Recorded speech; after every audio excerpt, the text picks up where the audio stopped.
اعوذ باللہ من الشیطان الرجیم بسم اللہ الرحمن الرحیم۔ رمضان المبارک کے چھٹے دن کی دعا۔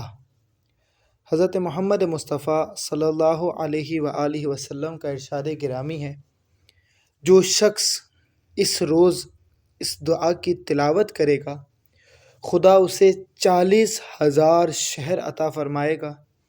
ہر شہر میں 10 لاکھ گھر ہوں گے، ہر گھر میں 1000 تخت ہوں گے، ہر تخت کی لمبائی 1000 ہاتھ کے برابر ہوگی، ہر تخت پر حور ہوگی جس کی 1000 زلفیں ہوں گی، اور ہر ایک زلف پر 70 خادم اٹھائے ہوئے ہوگی۔ اللہ اکبر! یہ فضیلت ہے اس دعا کی تلاوت کی۔ بسم اللہ الرحمن الرحیم۔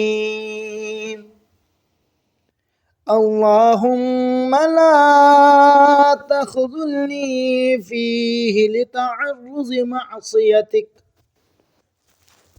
ولا تضربنی بسیاط نقمتک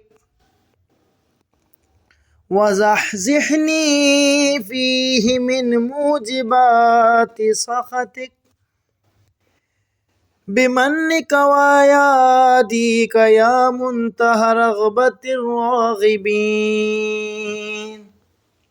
اے معبود، آج کے دن مجھے چھوڑ نہ دے کہ تیری نافرمانی میں لگ جاؤں، اور نہ مجھے اپنے غضب کا تازیانہ مار۔ آج کے دن مجھے اپنے احسان و نعمت سے، مجھے اپنی ناراضگی کے کاموں سے بچائے رکھ، اے رغبت کرنے والوں کی آخری امید گاہ۔